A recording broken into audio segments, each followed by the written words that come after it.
अभी जो मैं आपको समझाना चाहता हूँ उसको बेहतर तरीके से समझाने के लिए मैं आपको भी कुछ एनालॉजीज देता हूँ, ठीक है। अच्छा, आपने एक चीज नोटिस करा होगा कि जब कुकर में दाल पकाई जाती है तो दाल तो बहुत अच्छी तरह पक जाती है, लेकिन जो कुकर है वो काफी ज्यादा गंदा हो जाता है। तो क्या आप ऐसे में उस दाल पकाने वाले इंसान को क्रिटिसाइज करते हो कि उसने आपकी कुकर को गंदा कर दिया, या फिर आप उसे एक वैल्यू एडिशनल टूल की तरह देखते हो क्योंकि उसी की वजह से दाल पक पाई? और एक दूसरी एनालॉजी, जब कोई मकान नया नया बनता है तो दीवारों पर जब पेंटिंग का काम किया जाता है तो आप उस पेंटर को इस बात के लिए शाबाशी देते हो कि उसने आपके घर को अच्छे से पेंट करा, या फिर उसको इस बात के लिए क्रिटिसाइज करते हो कि उसने आपके फर्श को गंदा कर दिया? ऑब्वियसली आप उसको क्रिटिसाइज नहीं करते कि उसने आपके फर्श को गंदा कर दिया, क्योंकि फर्श तो गंदा होना ही था। उस पेंटर का काम था दीवारों को पेंट करना, जो कि उसने किया, उसने आपकी लाइफ में वैल्यू ऐड किया। लेकिन अगर आप उसे इस चीज को लेकर के क्रिटिसाइज करो कि उसने आपके घर का फर्श गंदा कर दिया, तो ये बहुत ज्यादा इलॉजिकल और सेंसलेस मालूम पड़ता है।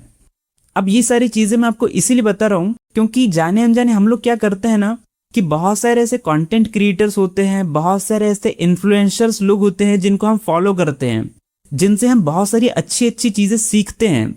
जैसे अगर मैं उन कंटेंट क्रिएटर्स के नाम बताऊं तो बहुत रैंडमली नाम लूंगा मैं, जैसे कि ध्रुव राठी, खान सर, आचार्य प्रशांत, संदीप महेश्वरी, डॉक्टर विकास दिव्यकीर्ति, जे कृष्णमूर्ति, ओशो, और भी ऐसे बहुत सारे सोशल फिगर्स हैं, बहुत सारे ऐसे क्रिएटर्स हैं जिनको हम बहुत ज्यादा एडमायर करते हैं, जिनसे हम बहुत सारी चीजें सीखते हैं। तो इनके एग्जाम्पल मैंने आपको इसलिए दिए क्योंकि बहुत सारे लोग इन्हें एडमायर करते हैं, इनको देख करके, इनको सुन करके उनकी लाइफ एक्चुअल में इंप्रूव हुई है। तो बहुत सारे लोगों की रोल मॉडल्स ऑलरेडी हैं। तो होता क्या पता है कि यहां तक तो चीजें ठीक है कि आप किसी को एडमायर कर रहे हो, किसी से सीख रहे हो और एक्चुअल में उनसे आपकी लाइफ बेहतर हुई है, यहां तक चीजें ठीक है। प्रॉब्लम कहां पर आती है पता है, कि अचानक से कोई नया क्रिएटर आता है और वो आपके जो फेवरेट क्रिएटर है, आपके जो फेवरेट इन्फ्लुएंसर है, जिससे आपने बहुत सारी चीजें सीखी है, उसके बारे में आपको ऐसी 4 बातें बताएगा जिसको सुनने के बाद आपको अपने फेवरेट क्रिएटर पर डाउट होने लग जाएगा। आपको लगेगा कि यार इस फलाना क्रिएटर ने जो कहा है उसे इग्नोर तो नहीं किया जा सकता, इसने जो कहा है वो सही सही ही कहा है, बहुत चुनिंदा बातें इसने बताई है जो अभी तक कोई नहीं बता रहा था, लेकिन ऐसा कैसे हो सकता है? और ये सोच करके फिर आप अपने फेवरेट क्रिएटर पर डाउट करने लगोगे, जिससे आपने जिंदगी में इतनी सारी चीजें सीखी थी, जिससे आपकी लाइफ सच में बेहतर हुई थी। तो ऐसी सिचुएशन में ना हमें बहुत ज्यादा समझदारी से सोचना आना चाहिए। याद है आपको, अभी शुरुआत में मैंने आपको जो एनालॉजीज दी थी उन चीजों के बारे में जिससे आपकी लाइफ में वैल्यू एड होती है, पर उसकी कुछ ऐसी कमियां देख करके आप उनको क्रिटिसाइज करने नहीं लगते, क्योंकि आपको पता है कि अगर किसी चीज से अगर आपको अच्छा आउटपुट मिल रहा है तो उसमें कुछ ना कुछ खराबी तो साथ में होगी ही, प्लस और माइनस दोनों साथ में चलते हैं। तो इस चीज को हमें समझना होगा। अगर किसी इन्फ्लुएंसर को देख करके आप बड़े हुए हो, जिससे आपने बहुत सारी चीजें सीखी है, और कल को कोई अगर यूट्यूबर आकर के उसे क्रिटिसाइज करता है, तो आपको उस नए क्रिएटर से इतने जल्दी इन्फ्लुएंस नहीं हो जाना चाहिए। इसलिए नहीं कि वो नया क्रिएटर कुछ गलत बता रहा है, नहीं, आमतौर पर जो क्रिटिक लोग होते हैं वो कुछ गलत बातें नहीं बताते हैं, वो लिटरल जेन्युइन चीजें ही बताते हैं। पर दिक्कत ये होती है कि वो बहुत ज्यादा चेरी पिकिंग करके इंफॉर्मेशन डिलीवर करते हैं। चेरी पिकिंग का मतलब ये है कि वो ऐसी ऐसी चीजें ही आपको बताएंगे जिससे कि सामने वाले पर्सन का जो कैरेक्टर है वो आपकी नजरों में गिर जाए। वो 1000 अच्छी बातों में से आपको 10 ऐसी बातें बताएंगे जिससे कि आपको अपने फेवरेट क्रिएटर पर डाउट होने लग जाए।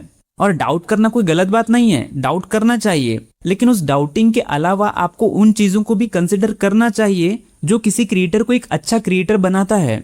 तो आपको प्लस और माइनस दोनों को देखना चाहिए। लेकिन अगर कोई नया क्रिएटर किसी बड़े क्रिएटर को लगातार क्रिटिसाइज ही करता जा रहा है, ये बोल करके कि देखो देखो जिसको आप इतना फॉलो करते हो, जिसे आप इतना एडमायर करते हो, उसमें तो ये खोट है, उसमें तो ये कमियां है, वो अपने फॉलोअर्स को इस तरीके से गुमराह करता है, वो तो ऐसी बातें करता है, वो तो वैसी बातें करता है, इस टाइप की चीजें आपने अक्सर देखी होगी। तो ऐसे में आपको दोनों पक्षों को सुनना चाहिए, दोनों को समझना चाहिए। हो सकता है दोनों ही अपनी अपनी जगह सही हो, लेकिन इससे आपको उस क्रिएटर का सम्मान करना कम नहीं कर देना चाहिए जिससे आपने एक्चुअल में बहुत सारी चीजें सीख रखी है, जिसने आपकी लाइफ को सच में एक बेहतर दिशा दी है, जिसने आपकी लाइफ को बेहतर बनाया है।